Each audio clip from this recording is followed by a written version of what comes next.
Iniisip niya si Rosa at kung nasaan na siya dahil hindi pa rin siya umuuwi ng mga oras na iyon. Pero naisip niya baka isinama ni Michael si Rosa sa kanilang bahay para ipakilala siya sa kanyang mga magulang. Baka natanggap na nito ang sitwasyon nila at doon na lang siya na malagi kaya wala pa siya sa bahay. Kahit na medyo nag-aalala ay yun ang nagpakalma sa kalooban ni Mama Kunching na unti-unti namang matutupad ang mga pangarap ng kaibigan niya. Tumayo si Mama Kunching para uminom ng tubig nang makarinig siya ng katok. Napakalakas ng pagkatok na para bang masisira ang pinto.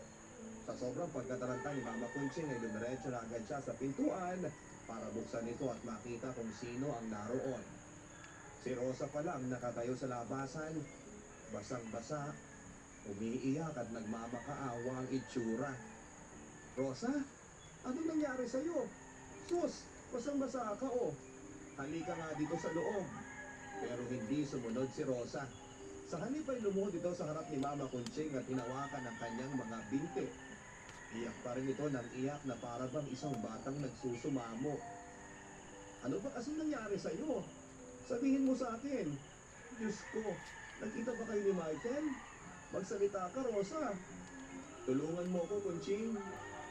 Maghanap tayo ng maglalaglag ng batang to. Ayoko nang dalhin tong nasa loob ko. Kay lapit mo, pag-ibig. Litong-lito at sobrang gulat si Mama Kunching sa kanyang narinig. Hindi niya malaman kung anong isasagot niya sa kaibigan niya. Sa kanyang isipan ay maraming mga tumatakbong tanong na naghahanap ng kasagutan. Bakit niya gustong magpalaglag? Ano kaya ang naging resulta ng pagkikita ni na Rosa at Michael? Habang nag-iisip si Mama ay nakaupo na lamang sa sahig si Rosa. Nahalos makuba na sa kakaiyak habang nakahawak sa dalawang kamay ni Mama Kunching. Pumasok ka muna. Magbihis ka kasi basang-basa ka na. Dali na kasi ang lakas ng ulan. Tumitiglat pa. Sabi ni Mama at dahan-dahan namang sumunod si Rosa sa kanya. Pagkatapos magbihis ni Rosa ay pinaupo niya muna ito sa kama nila. Nakayuko pa rin siya at patuloy sa pagtulo ang kanyang mga luha. Sagutin mo nga ako. Ano bang nangyari? Bakit gusto mo magpalaglag? Hindi sumagot si Rosa at pinabayaan na muna siya ni Mama na manahimik. Pagkatapos ng ilang minuto ay sumagot na rin siya. Ayaw niyang panagutan ang dinadala kong bata. Pumunta ako sa kanila pero binugaw lang ako ng mata pobre niyang nanay na para ba akong asong kalye. Hindi man lang ako hinarap ni Michael. Sinubukan ko siyang tawagan pero ang sabi lang niya sa akin, huwag ko na raw siyang storbohin dahil sa susunod na linggo, aalis na siya papunta sa Amerika, sabi ni Rosa. Hindi niya raw pinangarap na makapangasawa ng isang babaeng gaya ko, na ginawa lang dahilan ng bata para pakasalan siya. Ambisyosa raw ako. Niyakap ni Mama Kunching si Rosa para matahimik ito dahil tuloy lang ang kanyang pag-iyak at paghikbi. Nagsalita si Rosa. Pagbabayaran nila ang ginawa nila sa akin. Darating din ang araw na sila ang luluhod sa harapan ko para makahingi ng tawad. Hindi magandang isipin mo ang tungkol sa paghihiganti, Rosa. Babalik niya sa iyo ang gagawin mo. Tama na yung mga ganyang pananalita. Pero hindi pa rin nagpatinag si Rosa. Tulungan mo ko, parang awa mo na. Maghanap tayo ng maglalaglag sa bata.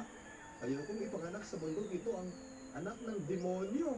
Umiling si Mama Kunching. Walang kasalanan ng batang dinadala mo, Rosa. Labas siya sa kasalanan ng ama niya kaya wag mo siyang patayin. Mas maganda pa ay umuwi ka na lamang muna ng probinsya niyo. Hindi ako pwedeng umuwi. Alam mo naman kung anong klase ang pamilya ko eh. Kapag nalaman ng mga magulang ko at mga kapatid kong lalaki na buntis ako, manhalagot ako, itatakwil nila ako. Imbis na kayamanan ng dala ko, kahihiyan ang ibabalita ko sa kanila. Hindi ako uuwi hanggat hindi ko pa ng mga pangarap ko. Ang pangarap kong yumaman. Dito ay nagulat si Mama Kunching sa mga sinabi ni Rosa. Ano ba? Iniisip mo pa rin yan kahit na ganito ang sitwasyon mo? Oo, Kunching. Kung ayaw tanggapin ni Michael ang batang to, pues, hindi ko rin ito tatanggapin. Ayoko sa kanya. Sagaba lang siya sa mga pangarap ko. Sa mga plano ko sa aking buhay. Magiging kahihiyan lang siya sa akin at sa pamilya ko. Kaya please, tulungan mo ko. Hindi pa rin nagbago ang isip ni Mama Conching kahit na nagsusumamo na sa kanya si Rosa. Huwag kang magpakatanga. Kung may gusto kang sisihin, sisihin mo ang sarili mo dahil sa maling akala mo tungkol sa relasyon ninyo ni Michael. Hindi ba sinabi ko na sa inyo dati na mag-ingat ka? Pero wala. Hindi ka nakinig. Tapos ngayon yung batang yan ang pagbubuntangan mo. Sa sinabing ito ni Mama ay lalong nagwala si Rosa. Sinuntok-suntok niya ang tiyan niya at lalong umiyak. Hindi. Hindi dapat mabuhay ang batang ito. Walang kwenta ang ama niya. Hindi siya dapat mabuhay. Sinubukan pa rin ni Mama na patahanin siya at sinabihang itutuloy na lang kinabukasan ang usapan nila at baka lumala pa ang disposisyon ni Rosa. Noong sumunod na umaga ay maagang naganda ng almusal si Mama Conching. Maaga din nagising si Rosa, nakaupo lamang sa gilid ng kama. Lumapit siya kay Mama. Ano, sasamahan mo ba ako sa abortionista? Hindi pa ako nasisirahan ng bait para gawin yan, Rosa. Isisilan mo ang batang yan sa ayaw mo at sa gusto mo. Napailing si Rosa. Dugo pa lang to. Ayokong buhayin siya dahil hindi ko ang dalhin si Rosa sa probinsya niya para doon magbuntis at manganak. Palaki ng isang gayon ni Mercy. Dahil doon ay nagpasya si Mama Conching na dalhin na lamang si Mercy kahit na mahirap ang sitwasyon niya. Mabuti na lang at may kapitbahay siyang napag-iiwanan ng bata sa tuwing nasa trabaho siya. Si Aling Joy at pagdating ng gabi ay sinusundunan ni Mama Conching si Mercy kina Aling Joy. Isang linggo, day off ni Mama Conching at laban na siya sa kanyang mga labada habang natutulog ang bata. Nang biglang may kumatok sa pintuan. Pagbukas niya ay nakita niya ang isang lalaking may daladalang bag. Si Richard pala ang naroon. Ang kanyang dating nobyo. Richard, nandito ka pala sa Pilipinas. Agad na tumayo si Mama mula sa kanyang pagkakaupo sa harap ng batya. Si Richard ang dating boyfriend ni Mama Conching na inakala niya ay nagpakasal na sa Saudi. Wala na kasi siyang narinig na balita rito kaya iniisip niyang nakahanap na ito ng iba. 2 linggo na palang magmula nang umuwi ng Pilipinas si Richard at sa probinsya ito unang tumungo. Pumunta siya sa bahay ni Mama Conching at doon na nalaman niyang nasa syudad ito. Kaya hiningi niya ang address ni Mama mula sa mga magulang niya. Patawarin mo ko, Conching. Patawarin mo ko at hindi kita nakontak ng matagal. Ang akala mo ay nagpakasal ka na eh. Ano pa bang iisipin ko? Hindi pwedeng mangyari yon. Hindi ba nangako tayo sa isa't isa na tayo dalawa lang hanggang sa huli? Napaguntong hininga si Mama. 3 taon, Richard. 3 taon akong walang balita mula sa iyo. Hindi na ako umasang babalik at nawalan na ako ng pag-asa. Patuloy na nagsumamo si Richard kay Mama. Naging sobrang abala lang talaga ako sa trabaho. Patawarin mo na ako, please. Kaya nga ako nandito ngayon eh. Kumusta ka na? Eto, masaya ako makita kang muli. Sa sinabi niya ni Mama ay niyakap siya ng mahigpit ni Richard. Hindi na kita iiwanan kahit kailan. Pangako, magpapakasal tayo. Hinalikan ni Richard si Mama nang biglang may narinig silang iyak ng bata. Dito ay natigilan si Richard at nagtaka siya kung ano ang ibig sabihin nun. Bata? Bakit may bata rito? Kaninong anak yon? Sandali lang ha, pupuntahan ko lang si Mercy sa kwarto para patahanin siya. Aktong papunta na siya nang hawakan siya ni Richard sa balikat para pigilan. Ano ba, Richard? Sandali lang. Kailangan kong i-check si Mercy. Baka kailangan ng palitan ng lampin niya. Sabi ni Mama habang pilit na nagpupumigla sa mahigpit na pagkakahawak ni Richard sa kanya. Halong umiyak ang batang si Mercy. Diyan ka na muna. Mamaya na ako magpapaliwanag.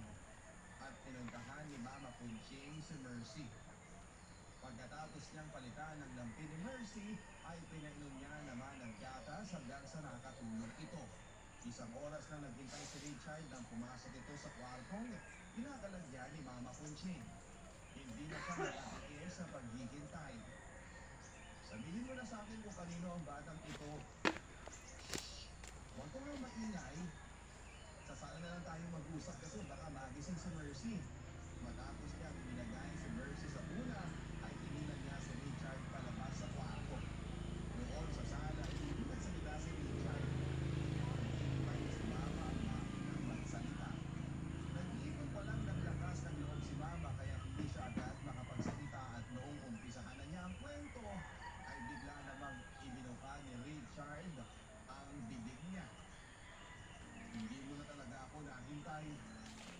ay isinilang ni Rosa ang isang batang pupuntahan. Rosa, saan ka pupunta? Aalis na ako. Magpapakalayo-layo. Hindi mo ba kayang tanggapin ang anak mo? Anak? Wala akong anak. Oo, isinilang ko ang batang yan pero hindi ko siya pwedeng tawaging anak. Patuloy lang si Rosa sa paghahanda ng kanyang pag-alis. Hindi ka na naawa kay Mercy? Yun ang sabi ni Mama Conching. Mercy ang pinangalan niya sa anak ni Rosa. Uy, Ang niya hindi naaawa may sa bulaklak kanya. na siya. Ako pa kaya? Sa'yo na yung bata. Bahala ka na kung anong gusto mong gawin sa kanya basta aalis na ako. Kung Bulaklak gusto na. mo, sa'yo na yan. Wala akong pakialam. Diba? Salamat sa pagpapatuloy niyo sa akin dito. Tama na ang siyam na buwan kong obligasyon sa batang Namunga. yan. Kapag kasama ko yan. Basta salamat na lang. Nagmamadaling sabi ni Rosa. Saan Yun, ka pupunta, may Rosa? bunga na. Kahit saan. Hahanap. Thank you all for watching this here video. Please like and subscribe and follow. Much love from Little Yas to each of you. Content creator.